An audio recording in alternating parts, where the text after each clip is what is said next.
आजको कक्षामा तपाईहरुलाई स्वागत छ। भाइ बहिनीहरु सबैजना आराम हुनुहुन्छ? स्याबास, मलाई पनि एकदमै ठीक छ। भाइ बहिनीहरु, हामी आज कुन कक्षाको कुन विषयमा छलफल गर्दै छौं थाहा पाउनु भएको छ? स्याबास, किनभने यो भन्दा अगाडि पनि हामीले दुईवटा कक्षा यही विषयमा लिइसकेका छौं है। धेरै जनाले हेरिसक्नु भएको छ, बाठो हुनुहुन्छ भाइ बहिनीहरु। आज पनि हामी कक्षा 6 को नेपाली विषयको पाठ 12 थोमस एल्वा एडिसनको जीवनीमा रहेका अन्य केही विषयसँग सम्बन्धित कुरामा छलफल गर्नेछौं। भाइ बहिनीहरु, केही सिक्नको लागि सबैजना तयारी त हुनुहुन्छ?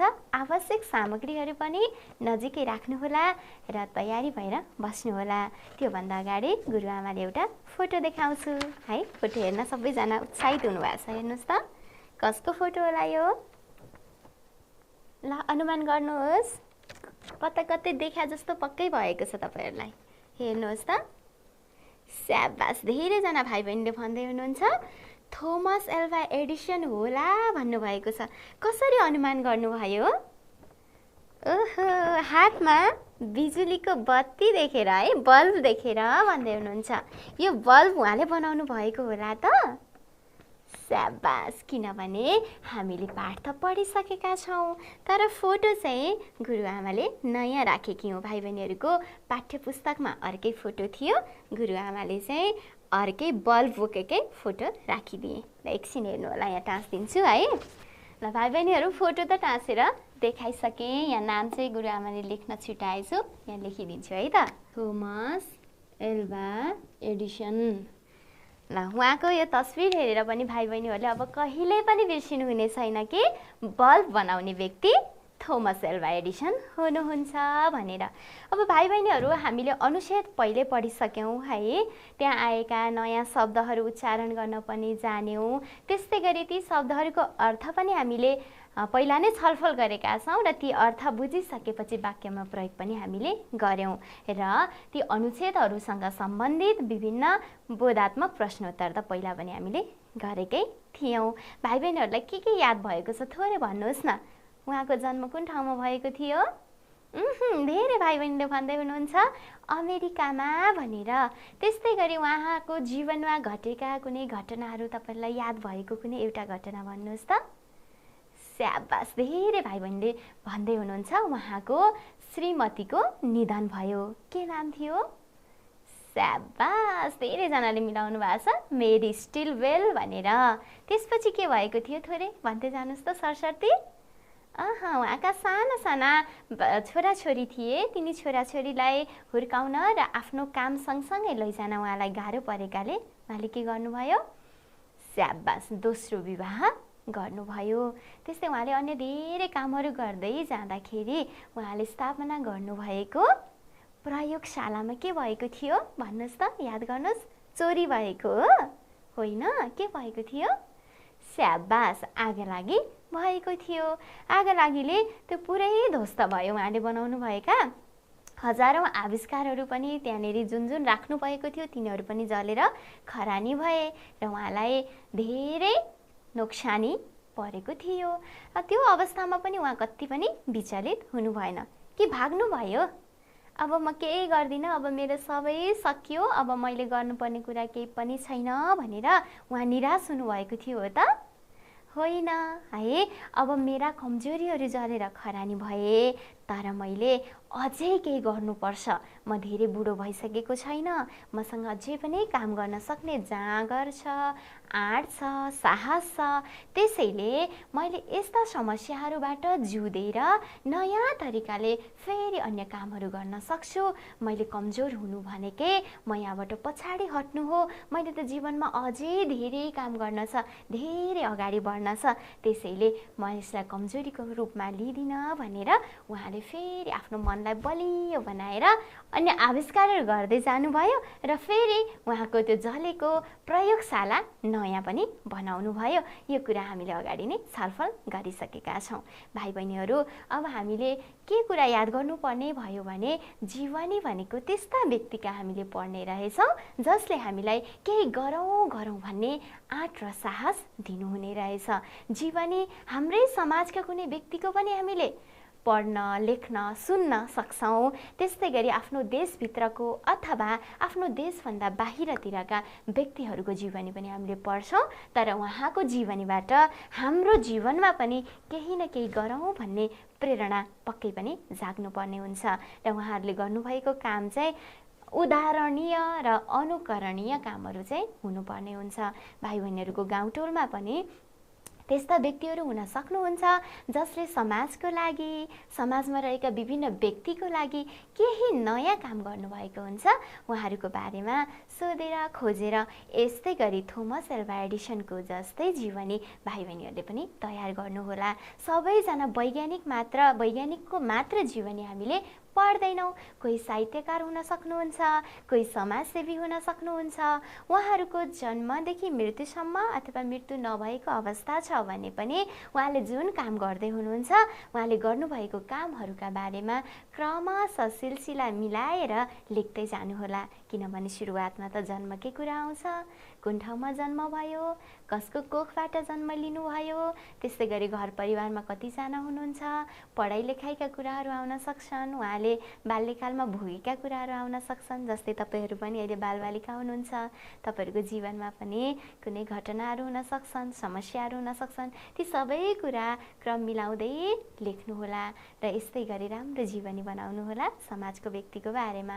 र भाइ बहिनीहरू, अहिले अब गुरुआमाले ढिला नगरेर केही प्रश्नहरू यहाँ सेतो पाटीमा टाँसेर देखाउँछु। पहिला त्यो हेरौँ अनि हामी छलफल गरौँ। हुन्छ? तयार हो? ल, सबैजना हेर्नु होला है त। ल भाइ बहिनीहरू, तपाईँहरूले तस्बिर पनि हेर्नुभयो, थोरै सम्झना पनि गराए गुरुआमाले थोमस एल्वा एडिसनको जीवनीको बारेमा। अझ धेरै याद होस् भनेर केही प्रश्नहरू गुरुआमाले यहाँ सेतो पाटीमा टाँसेकी छु। एकपटक पढौँ है त। बोधात्मक प्रश्न उत्तर भनेर राखेँ। भाइ बहिनीहरूले पढेको आधारमा, थाहा पाएको आधारमा यी प्रश्नहरूको उत्तर दिनुहुनेछ। र एकबाट हेर्दै जाउँ। कमा छ, थोमस एल्वा एडिसनको जन्म कहिले र कहाँ भएको थियो? पढ्नुहोस् त फेरि एकपटक प्रश्न। स्याबास, पढ्दै हुनुहुन्छ। अहिले प्रश्नहरू हेर्दै गर्नुहोला, फेरि हामी उत्तर पनि खोज्नेछौँ। थोमस एल्वा एडिसनको पहिलो आविष्कार कुन हो? याद गर्दै जानुहोस् है। थोमस एल्वा एडिसनको पहिलो आविष्कार कुन हो? थोमस एल्वा एडिसनले कति वर्ष टेलिग्राफ अपरेटरको काम गरे? थोमस एल्वा एडिसनले कति वर्ष टेलिग्राफ अपरेटरको काम गरे? बोस्टन केका लागि प्रसिद्ध थियो? त्यस्तै गरी अर्को प्रश्न छ, थोमस एल्वा एडिसनको मेरी स्टिलवेलसँग कहिले विवाह भयो? थोमस एल्वा एडिसनलाई चर्चित बनाउने मुख्य आविष्कार कुन हो? भाइ बहिनीहरूले प्रश्न त सरसर्ती हेर्नुभयो। अब यी प्रश्नहरूको उत्तर पनि कतिजनाले किताबका पाना पल्टाएर हेर्न थालिसक्नु भएको छ। र गुरुआमाले एक एक गरेर फेरि प्रश्नहरू देखाउँदै जान्छु। भाइ बहिनीहरूले ती प्रश्नका उत्तरहरू दिने कोसिस गर्नुहोला। ल, सुरुमा छ कमा, थोमस एल्वा एडिसनको जन्म कहिले र कहाँ भएको थियो? याद गर्नुहोस् त। याद भयो? स्याबास, धेरैजनाले भन्नुभयो अमेरिका भनेर है। देशको नाम मात्र भनेर भएन नि, त्यो अमेरिकाभित्र पनि त विभिन्न राज्यहरू छन्। कुन राज्यमा कहाँ भएको थियो होला अनि कहिले भएको थियो होला? पुरै उत्तर भन्नुहोस् त।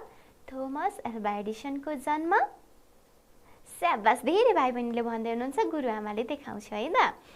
थोमस एल्वा एडिसनको जन्म सन् 1847 फेब्रुअरी 11मा अमेरिकाको ओहायो राज्य अन्तर्गत पर्ने मिलान भन्ने गाउँमा भएको थियो। भाइ बहिनीहरू उत्तर दिँदा पनि याद गर्नुहोला।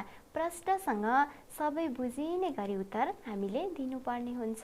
जस्तै भाइ बहिनीहरूलाई पनि तपाईँको जन्मस्थान कहाँ हो भन्दाखेरि नेपाल हो भन्नुभयो भने त नेपाल त कति ठुलो छ नि त। नेपालभित्रको पनि कुन प्रदेश होला, कुन जिल्ला होला, कुन गाउँ होला, त्यो सबै भन्नुभयो भने बल्ल तपाईँ यो गाउँको हुनुहुँदो रहेछ भनेर हामीले थाहा पाउन सक्छौँ। त्यस्तै गरी थोमसको पनि देश त अमेरिका हो, अमेरिकाको पनि ओहायो भन्ने राज्यको त्यसको पनि मिलान भन्ने गाउँमा चाहिँ जन्म भएको रहेछ। सन र विक्रम सम्वत भाइ बहिनीहरूलाई पक्कै पनि थाहा छ, नेपालमा हामी विक्रम सम्वत भन्छौँ है। सन भनेको ईस्वी सम्वत हो र यसमा उहाँको चाहिँ 1847 फेब्रुअरी 11 जन्म भएको छ। अब पक्कै याद गर्नुभयो। हामीले यी प्रश्नहरू 3 पटकसम्म दोहोऱ्याइसकेका छौँ। अब अर्को प्रश्न रहेको छ, थोमस एल्वा एडिसनको पहिलो आविष्कार कुन हो? भन्नुहोस् त। बिजुलीको बल्ब हो त? होइन, कुन होला? याद भयो? स्याबास, भोटिङ रेकर्डर मेसिन भन्दै हुनुहुन्छ। यसलाई पुरै वाक्यमा भन्नुहोस् त। स्याबास, थोमस एल्वा एडिसनको पहिलो आविष्कार भोटिङ रेकर्डर मेसिन हो। गुरुआमाले देखाउँछु है त, हेर्नुहोस् त। थोमस एल्वा एडिसनको पहिलो आविष्कार विद्युतीय भोटिङ रेकर्डर मेसिन हो। भाइ बहिनीहरूको पाठ्यपुस्तकमा पनि छ। अब अर्को प्रश्न छ, थोमस एल्वा एडिसनले कति वर्ष टेलिग्राफ अपरेटरको काम गरे? कति वर्ष गरेका थिए? याद छ? सोच्नुहोस् त एकैछिन। स्याबास, धेरै भाइ बहिनीहरूले 5 वर्ष भन्दै हुनुहुन्छ। हो कि होइन हेरौँ है त।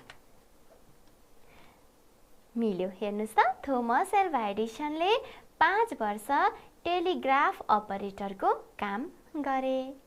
त्यस्तै गरी अर्को प्रश्न छ, बोस्टन केका लागि प्रसिद्ध थियो? बोस्टन केका लागि प्रसिद्ध थियो? याद गर्नुभएको छ? स्याबास, धेरै भाइ बहिनीहरूले मिलाउनु भयो। बोस्टन विज्ञान, कला र संस्कृतिको केन्द्रका लागि प्रसिद्ध थियो। बोस्टन विज्ञान, कला र संस्कृतिको केन्द्रका लागि प्रसिद्ध थियो। त्यहाँ धेरै वैज्ञानिकहरू हुनुहुन्थ्यो, धेरै कलाका कुराहरू, सांस्कृतिक कुराहरूको विकास भएको ठाउँ चाहिँ हामी बोस्टन भनेर पनि चिन्न सक्छौँ, अमेरिकाको बोस्टन। त्यस्तै गरी थोमस एल्वा एडिसनको मेरी स्टिलवेलसँग कहिले विवाह भयो? भन्नुहोस् त। याद छ? स्याबास, धेरै भाइ बहिनीहरूले मिलाउनु भयो। थोमस एल्वा एडिसनको सन् 1871 मा मेरी स्टिलवेलसँग विवाह भयो। अब अन्तिम प्रश्न छ, थोमस एल्वा एडिसनलाई चर्चित बनाउने मुख्य आविष्कार कुन हो? भाइ बहिनीहरू भन्नुहोस् त। धेरैले याद गर्नुभयो, फेरि पनि एकपटक देखाउँछु। देख्नु भएको छ नि, कुन रहेछ? स्याबास, बिजुलीको बल्ब। अहिले पनि हामीले सामान्य ज्ञानमा पनि कता कता पढ्छौँ है, भाइ बहिनीहरूले पनि पढ्नुहुन्छ। त्यस्तै गरी भाइ बहिनीहरूको विज्ञानको किताबमा, नेपालीको किताबमा पनि थोमस एल्वा एडिसनको बारेमा राखिएको छ। बिजुलीको बल्बलाई याद गरिरहनु होला। यसको उत्तर यसरी लेख्नुहोला, थोमस एल्वा एडिसनलाई चर्चित बनाउने मुख्य आविष्कार बिजुलीको बल्ब हो। उहाँका अन्य धेरै आविष्कारहरू छन्। कति आविष्कार थिए? याद छ? 1093वटा आविष्कारहरू थिए। अन्य सानातिना त कति थिए जसलाई संरक्षण गर्न सकियो सकिएन, आगो लागेमा कति जले पनि होलान्, तर 1093वटा उहाँका आविष्कारहरूलाई चाहिँ दर्ता गरेरै राखिएको छ। पेटेन्ट राइट भनेर हामीले पढेका थियौँ, याद छ? स्याबास। अब भाइ बहिनीहरूले यहाँ आएका छोटा प्रश्नका उत्तरहरू त दिइसक्नुभयो, किनभने योभन्दा अगाडि हामीले अनुचित पढेका थियौँ, याद गरेका थियौँ र यिनै प्रश्नको बारेमा पनि अघिल्ला कक्षाहरूमा हामीले छलफल गरेका थियौँ। भाइ बहिनीहरू, अब जीवनी भनेको के हो भन्ने कुरा त धेरै बुझिसक्नु भएको छ। योभन्दा अगाडि अमर गुरुङको जीवनी पनि भाइ बहिनीले पढिसक्नुभयो, तर उहाँ चाहिँ नेपालकै हुनुहुन्थ्यो है। नेपालमै भएको, आफ्नै देशमा भएको व्यक्तिको जीवनी राष्ट्रिय जीवनी पनि हामीले पढ्यौँ र थोमस एल्वा एडिसनको जीवनी चाहिँ अन्तर्राष्ट्रिय जीवनी थियो, यो पनि हामीले पढ्यौँ। अब राष्ट्रिय र अन्तर्राष्ट्रिय जीवनीमा केही फरक छन् भन्ने कुरा पक्कै थाहा पाउनु भएको छ। आफ्नै देशमा जन्मेर आफ्नै देशमा केही गर्ने व्यक्तिको बारेमा हामीले कुनै जीवनी लेख्छौँ पढ्छौँ भने त्यो राष्ट्रिय आफ्नै देशभित्रको, र अन्तर्राष्ट्रिय भनेको कुनै अन्य देशमा जन्मिएर पनि विश्वलाई नै केही न केही फाइदा पुग्ने काम गर्नुभएको अथवा विश्वले नै उहाँको कामको तारिफ गर्न योग्य अथवा उहाँको कामलाई अनुसरण गर्न सकिने खालका कामहरू गर्नुभएको व्यक्तिहरूको जीवनी हामीले पढ्छौँ। त्यस्ता जीवनीलाई चाहिँ हामी अन्तर्राष्ट्रिय जीवनी भन्छौँ। भाइ बहिनीहरू, यस्तै जीवनीसँग सम्बन्धित अन्य जीवनीको बारेमा पनि हामी छलफल गर्छौँ आजको कक्षामा। अर्को एउटा जीवनी हामी थोरै हेरौँ है त। भाइ बहिनीहरूले यहाँ चित्र देख्नु भएको छ, कसको होला? स्याबास, धेरैजनाले यताबाट हेरिसक्नुभयो गुटेनबर्ग भनेर। ल यो थोरै पढ्दै जाउँ न त। यहाँ बुदागत रूपमा राखिएको छ के रहेछ, उहाँको तस्बिर मात्र नहेरेर हामी बुदा हेर्दै जाउँ। नाम गुटेनबर्ग, जन्मस्थान मैजू सहर जर्मनी, जन्ममिति सन् 1395, पेसा जौहरी जुहारतको व्यापारी। अन्य पनि बुदा छन्, हेर्दै जानुहोला। नयाँ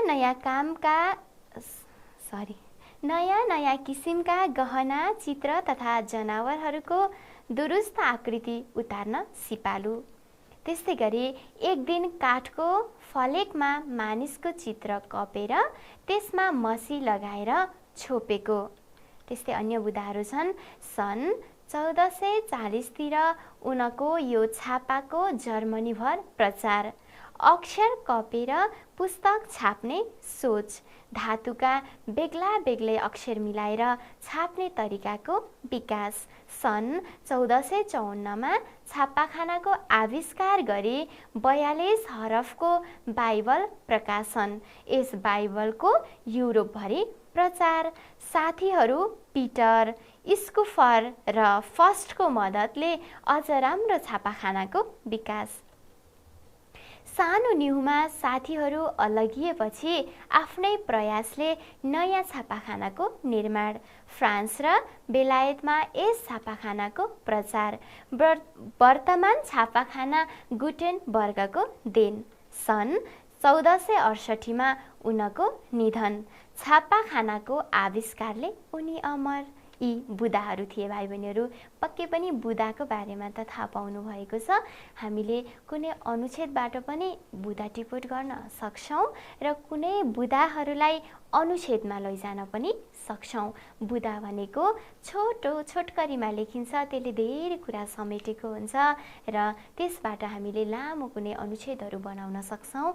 विभिन्न पहिलो दोस्रो तेस्रो गरेर परिवर्तन गरेर 3 4 वटा 5 वटासम्म हामीले अनुच्छेद बनाउन सक्छौँ। किनभने हामीले थोमस एल्वा एडिसनको जीवनी पढिसक्यौँ।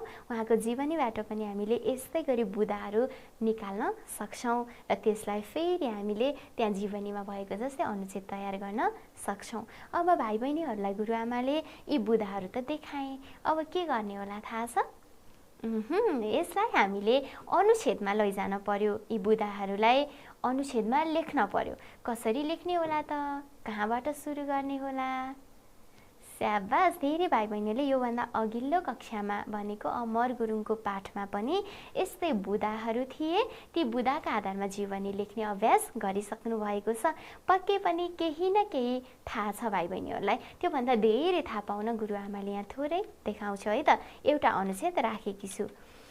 गुटेनबर्ग ती सुरुमा आएका बुदाहरूलाई मात्र गुरुआमाले यहाँ राखेकी छु, अथवा तपाईँहरूले यो थोरै उहाँको परिचय खण्ड मात्र यसमा छ भनेर याद गर्नुहोला। पढ्दै जाउँ है त भाइ बहिनीहरू। मानिसको जन्म हुन्छ, मृत्यु हुन्छ र एक दिन यो संसारबाट लोप भएर जान्छ। कोही त्यस्ता व्यक्तिहरू हुन्छन् जो मरेर गए पनि अमर रहन्छन्। त्यस्ता व्यक्तिहरूलाई युग पुरुष अथवा कोष्टकमा लामो समयसम्म समाजलाई प्रभाव पार्ने व्यक्ति, यसको थोरै अर्थ राखेकी गुरुआमाले। युगपुरुष भनेर पनि चिनिन्छ।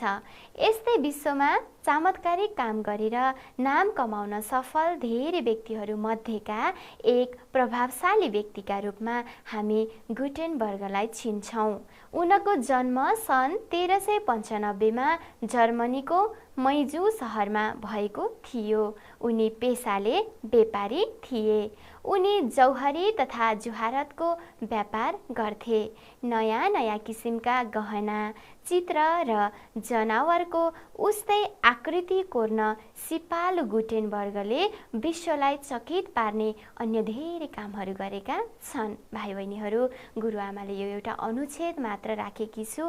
भाइ बहिनीहरूले बाँकी अनुच्छेदहरू अथवा बाँकी बुदाहरूलाई यस्तै गरी अनुच्छेदमा लेख्दै जानुहोला। 3टा 4वटासम्म भाइ बहिनीहरूले अनुच्छेद बनाउन सक्नुहुन्छ। अब पक्कै पनि भाइ बहिनीहरूलाई जीवनी बुदामा आयो भने कसरी अनुच्छेदमा लेख्ने होला भन्ने कुरा त थाहा भयो है।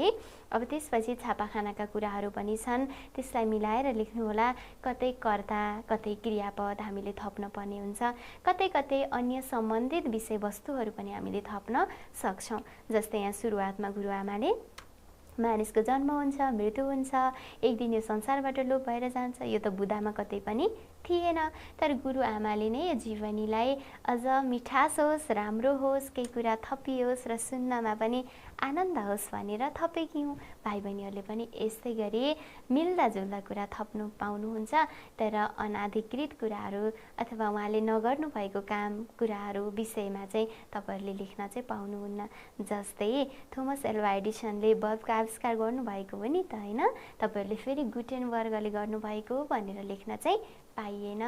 यो विषयसँग, उहाँको विषयसँग सम्बन्धित अन्य कुरा, भाषा शैली मिलाउने कुरामा भाइ बहिनीहरूले थपेर बनाउन सक्नुहुन्छ। र यसै गरी यो जीवनीलाई भाइ बहिनीहरूले पुरा गर्नुहुनेछ भन्ने गुरुआमाले अपेक्षा गरे। हुन्छ, पक्कै पनि गर्नुहुन्छ। अब हामी यसै गरी अर्को जीवनी एउटा हेर्छौँ। कल्पना वा यथार्थमा आधारित व्यक्तिवृत्त वर्णन भनेर यहाँ लेखिएको छ। भाइ बहिनीहरूले तस्बिर हेर्दै हुनुहुन्छ, कसको रहेछ? स्याबास, धेरै भाइ बहिनीहरूले भन्दै हुनुहुन्छ रविन्द्रनाथ ठाकुर भनेर। कतिजनाले त उहाँको बारे पढ्नु पनि भयो होला, उहाँका साहित्यिक कृतिहरू पनि पढ्नु भएको होला। नपढे पनि कतै बुबा आमा अथवा आफ्नो घर परिवारका दाइ दिदीहरू, शिक्षकहरूले पढेको भनेको काहीँ सुन्नु भएको होला। नसुन्नु भएको भए पनि आज सुन्नुहुन्छ। थोरै यहाँ बुदागत रूपमा राखेकी छु। र यो राख्नुको कारण चाहिँ के छ भने भाइ बहिनीहरू, तपाईँहरूको पनि समाजमा, घर परिवारमा कुनै उत्कृष्ट अथवा केही राम्रो काम गर्नुभएको व्यक्तिहरू हुन सक्नुहुन्छ। र उहाँहरूको बारेमा पनि हामीले त अरूलाई प्रचार प्रसार गर्नु पर्यो नि त, के राम्रो काम गर्ने व्यक्तिको बारेमा त सबैले थाहा पाएको राम्रो है। नराम्रो काम गर्ने व्यक्तिको बारेमा बरु कसैले थाहा नपाएको राम्रो, उहाँलाई सल्लाह सुझाव दिएर उहाँलाई सुधारेर लग्न सकियो है। तर राम्रो काम गर्ने व्यक्तिको बारेमा त हामीले मात्र जानकारी लिनुभन्दा हाम्रो टोल समाज, छरछिमेक, देश है विदेश सबै ठाउँमा चिनाउन पाए कति राम्रो हुन्थ्यो। उहाँबाट पनि अन्य व्यक्तिहरूले त्यस्तै हौसला प्रेरणा पाउनुहुन्थ्यो अनि केही नयाँ काम गर्नुहुन्थ्यो समाजको लागि, राष्ट्रको लागि। र उहाँले दिनुभएको योगदान देखेर अन्य व्यक्तिहरू पनि उहाँ जस्तै बन्न कोसिस गर्नुहुन्छ, हो कि होइन? त्यसैले त हामी जीवनी पढ्छौँ, जीवनी लेख्छौँ, जीवनीका बारेमा अरूलाई सुनाउँदै हिँड्छौँ। र भाइ बहिनीहरूलाई यो जीवनी राख्नुको कारण पनि मैले भनिसकेँ। यस्तै व्यक्तिहरू जसले समाजमा, तपाईँको घर परिवारमा है, टोल छरछिमेकमा केही राम्रो काम गरेर नाम कमाउनु भएको हुनसक्छ। अथवा उहाँले काम मात्रै गर्ने अनि अरूलाई नभनेर पनि हिँड्नु भएको हुनसक्छ।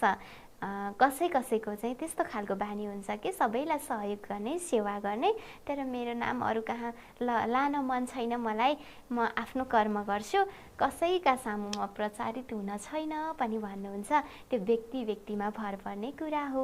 तर भाइ बहिनीहरू, राम्रो काम गर्ने व्यक्तिको बारेमा अरूलाई भन्दै हिँड्नु चाहिँ हाम्रो पनि कर्तव्य हो है। यस्तो राम्रो काम गर्ने व्यक्ति हुनुहुन्छ हाम्रो समाजमा, उहाँ यो ठाउँमा बस्नुहुन्छ, यति वर्षको हुनुभयो, उहाँले यस्ता कस्ता काम गर्नुभएको छ भनेर भन्दा पनि हामीलाई कति धेरै खुसी लाग्छ।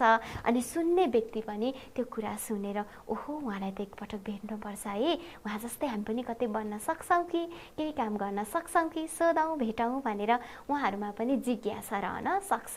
त्यसैले भाइ बहिनीहरूले आफ्नो समाजमा अथवा आफ्नै घर परिवारमा कोही बुबा काका काकी दाइ दिदी पनि हुन सक्नुहुन्छ, उहाँहरूको बारेमा जीवनी लेख्नलाई कोसिस गर्नु पर्यो। त्यो गर्नको लागि चाहिँ सुरुवातमा के गर्ने होला, बिचमा के लेख्ने होला, अन्त्यमा के लेख्ने होला हामीलाई थाहा नहुन सक्छ। त्यसका लागि गुरुआमाले यहाँ थोरै जानकारी दिनलाई यी बुँदाहरू राखेकी छु। सुरुवातमा त हामीले उहाँको नाम नै सोध्छौँ हो कि होइन, कसैलाई चिन्ने त हामीले नामबाट हो सुरुवातमा, त्यसपछि कामको कुराहरू आउँछ है। उहाँको नाम चाहिँ रविन्द्रनाथ ठाकुर भनेर राखेँ। अब तपाईँको समाजको परिवारको जो व्यक्ति हुनुहुन्छ उहाँले राम्रो काम गर्नुभएको छ उहाँको नाम लेख्नुहुन्छ यहाँ। त्यस्तै गरी जन्ममिति राखेकी छु गुरुआमाले। अब उहाँ कहिले जन्मिनु भयो त, कति सालमा उहाँको जन्म भयो भन्ने कुरा राख्नुहुन्छ। त्यस्तै गरी जन्मस्थान कुन ठाउँमा जन्मिनु भयो भनेर तपाईँले लेख्नुहुन्छ। उहाँको बाल्यकाल कसरी रह्यो, सुखमा बित्यो दुःखमा बित्यो, सङ्घर्ष भयो, गाह्रो अप्ठ्यारो भयो अथवा सहज वातावरणमा बित्यो, त्यो कुरा पनि लेख्नुहुन्छ।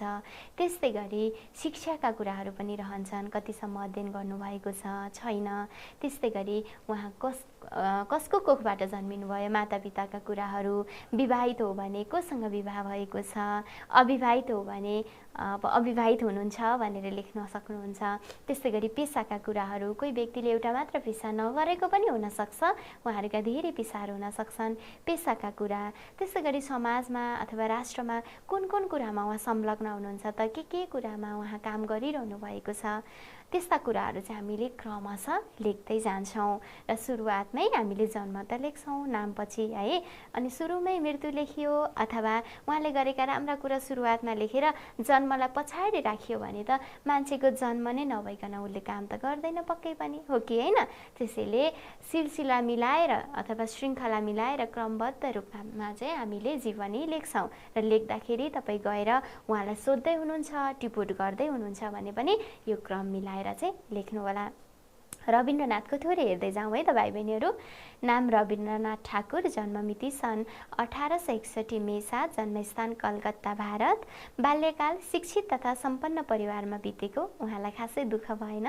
त्यस्तै मातापिता शारदा देवी र देवेन्द्रनाथ, विवाह मृणालिनी देवी, पेसा लेखक चित्रकार। त्यस्तै गरी संलग्नता शान्ति निकेतन विद्यालयको स्थापना गर्नुभएको छ उहाँले।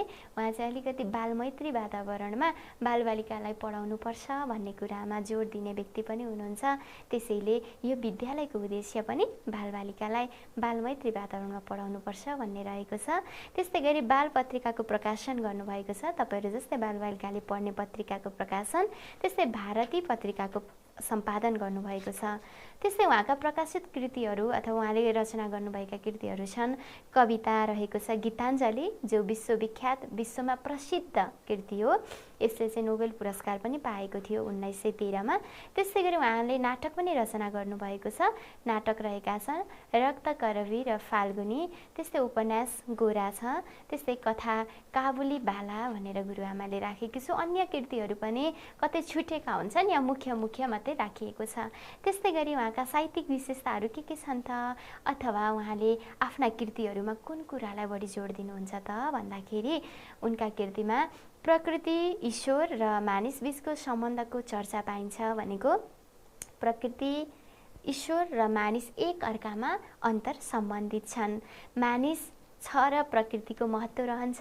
प्रकृति राम्रो भएर बल्ल मानिस स्वस्थ र निरोगी रहन्छ र ईश्वरको पनि महिमा गान रहन्छ है।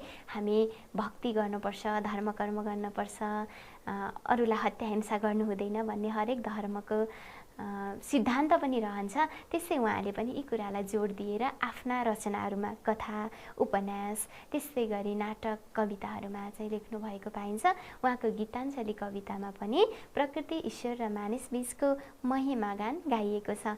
त्यसै गरी मानव अधिकार, राष्ट्रप्रेम र समाज सुधार सर्वोपरि महत्त्वका विषय ठान्नु। उनले चाहिँ मानिस भइसकेपछि मानिसले पाउने आफ्नो अधिकार पाउनुपर्छ, कसैले मानव अधिकार शोषण गर्न हुँदैन भन्ने कुरा चाहन्छन् त्यस्तै आफ्नो देशलाई, आफ्नो राष्ट्रलाई सबैले माया गर्नुपर्छ भन्ने कुरा उनका कृतिहरूमा देखिन्छ।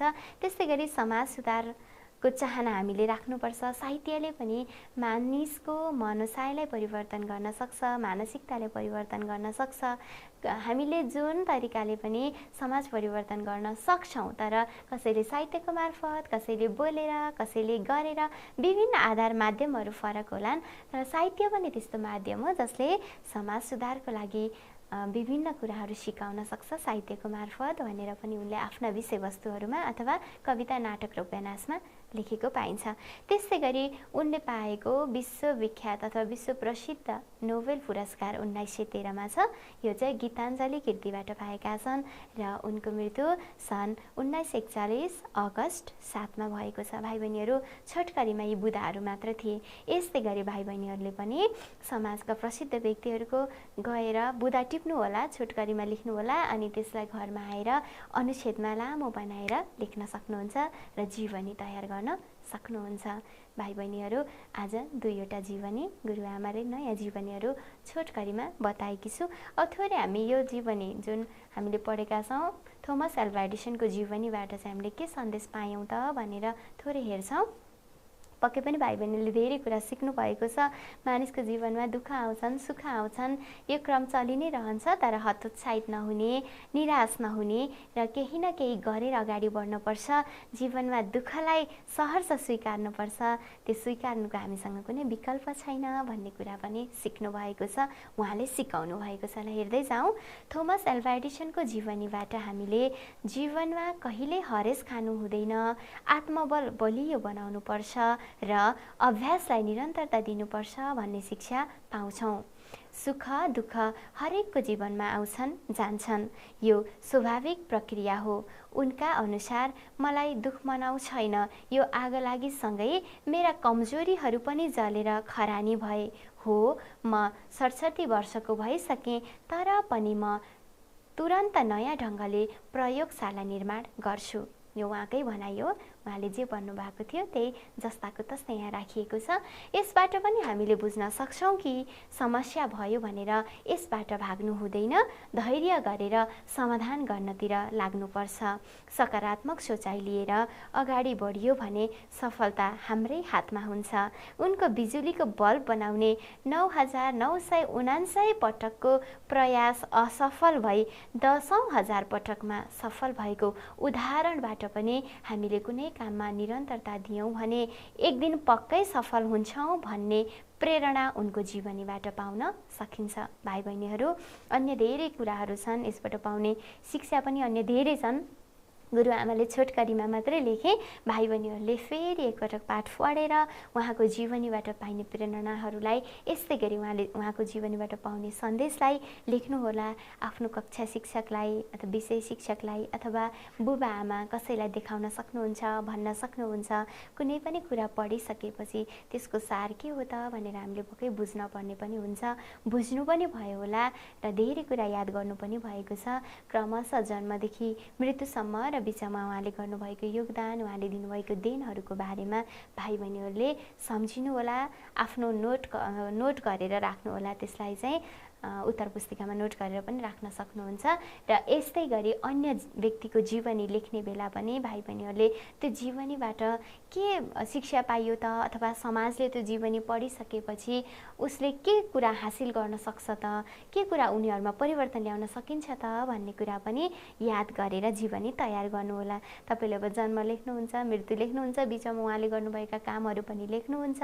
लेख्दै जाँदाखेरि उहाँको जीवनीबाट हामीले यस्तो प्रेरणा पाउँछौँ कि हामीले पनि केही गर्नुपर्छ, दुःख मान्नु हुँदैन। जस्तै रविन्द्रनाथ ठाकुरको जीवनमा त धेरैजना मान्छे उहाँले चाहिँ गुमाउनु भएको छ। आफ्नो घर परिवारका 4-5 जना व्यक्तिलाई चाहिँ छोटो समयमा गुमाउनु भएको छ। त्यसरी गुमाउँदै गर्दाखेरि पनि उहाँ चाहिँ हतोत्साहित हुनु भएन।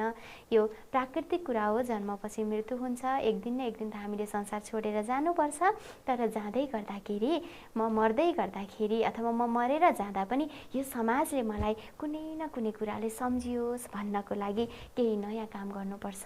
त्यसैले म अरूको मृत्युमा शोकमा डुबेर बसेँ भने त मैले बाँकी साहित्यिक कार्य केही पनि गर्न सक्दिनँ भनेर उहाँले आफ्नो मनलाई बलियो बनाएर अझ मनमा हौसला लिएर काम गर्दै जानुभयो र त विश्वविख्यात कृति गीताञ्जली लेख्न सफल हुनुभएको छ नि त।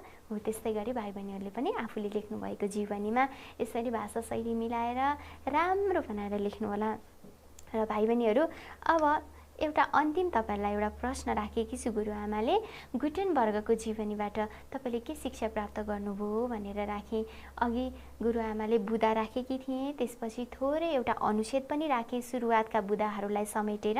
त्यस्तै गरी बाँकी बुधाहरूलाई समेटेर तपाईँहरूले जीवनी त पक्कै लेख्नु नै हुन्छ र त्यो जीवनीबाट तपाईँहरूले के शिक्षा प्राप्त गर्नुभयो त, अथवा तपाईँलाई त्यो जीवनी पढ्दाखेरि कस्तो अनुभूति भयो, मनमा के लाग्यो। हरेक विद्यार्थीको मनमा त फरक फरक अनुभूति पक्कै भयो होला, सबैलाई एकै खालको अनुभव हुँदैन पनि, किनभने तपाईँले कुन तरिकाले त्यो कुरालाई लिनुहुन्छ त्यसमा भर पर्छ। र भाइ बहिनीहरूले गुटेनबर्गको जीवनीबाट के शिक्षा पाउनुभएको छ राम्रा अक्षरमा सिलसिला मिलाएर लेख्नुहोला। र एकपटक आज पढेका कुरा फेरि सम्झौँ त भाइ बहिनीहरू, हामीले के सिक्यौँ आज भन्दै जानुहोस्। बल्बको आविष्कार सम्झिरहेका छौँ भन्नुभएको छ, कसरी सम्झिनुभयो? स्याबास, गुरुआमाले बल्ब बोक्नु भएको थोमस एल्वा एडिसनको तस्बिरै देखाएकी थिएँ। अरू सम्झिँदै जानुहोस्। स्याबास, हामीले बोधात्मक प्रश्नोत्तर गरेका छौँ। त्यसपछि के गर्यौँ याद गर्नुहोस्। गुटेनबर्गको जीवनी हेऱ्यौँ हामीले सरसर्ती, र त्यसलाई कसरी अनुच्छेदमा लेख्ने भनेर पनि हामीले सिक्यौँ। गुरुआमाले एउटा अनुच्छेद देखाएँ। त्यसपछि हामीले के गर्यौँ भाइ बहिनीहरू भन्नुहोस्। अर्को पनि जीवनी हेऱ्यौँ। कसको हेऱ्यौँ? रविन्द्रनाथ ठाकुरको जीवनी हेऱ्यौँ। र उहाँको जीवनी अनुच्छेदमा थिएन, बुधागत रूपमा राखेकी थिएँ। र त्यो राख्नुको उद्देश्य भाइ बहिनीले अहिले पक्कै बुझिसक्नु भएको छ। तपाईँहरूले पनि समाजमा राम्रो काम गर्ने अथवा हाम्रो देशमा राष्ट्रभित्रकै कुनै प्रसिद्ध व्यक्तिहरूको बारेमा लेख्न सक्नुहुन्छ। अरू कतैबाट नक्कल नगरेर आफैले लेख्ने कोसिस पनि गर्न सक्नुहुन्छ। जस्तै देवकोटाकै बारेमा पनि लेख्न सक्नुहुन्छ। नेपाली भाषा पढ्दैछौँ, नेपाली साहित्यको कुरामा लक्ष्मी प्रसाद देवकोटाको बारेमा पनि लेख्न सक्नुहुन्छ। तर लेख्नको लागि त भाइ बहिनीहरूले अघि रविन्द्रनाथ ठाकुरको जीवनीबाट सिक्नु भएको छ। उहाँको नाम याद गर्नु पर्यो, जन्ममिति याद गर्नु पर्यो, अथवा काहीँ कुनै स्रोतबाट तपाईँले खोज्नु पर्यो र त्यसलाई क्रम मिलाएर लेख्दै जानुहुनेछ भन्ने गुरुआमाले अपेक्षा लिए है। त्यस्तै गरी हामीले सरस्वती थोमस एल्वा एडिसनको जीवनीबाट हामीले पाएको शिक्षा सार अथवा सन्देशलाई राखेँ। कुन कुरा याद गर्नुभएको छ? स्याबास, उहाँले बिजुलीको बल्ब बनाउँदाखेरि 9949 पटकको प्रयास असफल हुँदा हुँदै पनि अन्तिम 10,000 पटकसम्म पनि उहाँ हतोत्साहित नहुनु भएको भएर 10,000 पटकमा उहाँ सफल हुनुभएको छ। यस्तै हामीले पनि कुनै पनि काम गर्दाखेरि निरन्तर प्रयास गर्नुपर्छ। कहिलेकाहीँ पढाइमा असफल भइएला, सोचेको कुरा कहिलेकाहीँ प्राप्त नहोला है। बुबा आमाले भनेको जस्तो कपडा खानेकुरा कहिलेकाहीँ नदिनु होला है। अनि कक्षामा प्रथम हुन्छु भनेर कोसिस गर्दा गर्दै कहिले द्वितीय भइएला, तर म अर्को कक्षामा अथवा अर्को साल चाहिँ म प्रथम हुन्छु भनेर तपाईँ लाग्नुभयो, निरन्तर रूपमा अभ्यास गरिराख्नुभयो, पढिरहनुभयो, गुरुहरूसँग विभिन्न विषयमा छलफल गरिरहनुभयो र पढाइलाई निरन्तरता दिनुभयो भने त तपाईँकै हातमा प्रथम स्थान रहनेछ नि त, कि होइन? हो यस्तै कुराहरू चाहिँ हामी यहाँबाट सिक्छौँ। हामी त एक दुई पटकको असफलतामै कहिलेकाहीँ हरेस खान पुग्छौँ, तर त्यो स्वाभाविक पनि हो। भएन, गर्दा गर्दै भएन भनेर दुःख लाग्नु स्वाभाविक हो, तर त्यो दुःखमै डुबेर चाहिँ कहिले पनि बस्नु हुँदैन। त्यसलाई त अझ ऊर्जाको रूपमा लिएर असफलता नै सफलताको प्रतीक हो भनेर फेरि कोसिस गर्नुपर्छ भन्ने कुरा पनि हामीले कसबाट सिक्यौँ? स्याबास, थोमस एल्वा एडिसनबाट सिकेका छौँ। त्यसै गरी उहाँको प्रयोगशाला जलेर खरानी भइराख्दा पनि उहाँ हतोत्साहित हुनु भएन। वर्षौँदेखिको लगानी सबै सकियो, वर्षौँदेखि गरेका कति आविष्कारहरू जले, तर पनि म अझै केही गर्न सक्छु, मेरो मनमा अझै जोस छ, जाँगर छ, म बुढो भइसकेको छैन भनेर उहाँले त्यो जलेको कुरालाई पनि हिम्मतमा परिणत गरेर फेरि नयाँ प्रयोगशाला त बनाउनु भयो। हो यस्तै गरी हामीले पनि नयाँ नयाँ कुरा गर्नलाई निरन्तरता दिने, दुःख नमान्ने, सङ्घर्ष गरिरहने, पटक पटक अभ्यास गर्ने, एक दिन न एक दिन त सोचेको ठाउँमा हामी पक्कै पनि पुग्छौँ, हो कि होइन? स्यापा, सबै भाइ बहिनीहरूलाई आजको कक्षा कस्तो लाग्यो, सुन्नुभयो, लेख्नुभयो, पक्कै धेरै कुराहरू सिक्नु पनि भएको छ र गुरुआमाले दिएको कक्षा कार्य भन्नुहोस् अथवा गृह कार्य जे रूपमा लिनुहुन्छ त्यसलाई राम्रा अक्षरमा मिलाएर लेखेर आफ्नो शिक्षकलाई देखाउनुहोला। हुन्छ? ल त आजलाई यति नै। बाँकी कुरा लिएर अथवा बाँकी अभ्यासहरू हामी अर्को कक्षामा गर्ने नै छौँ। आजलाई छुटाउँ है त। हस्त नमस्ते।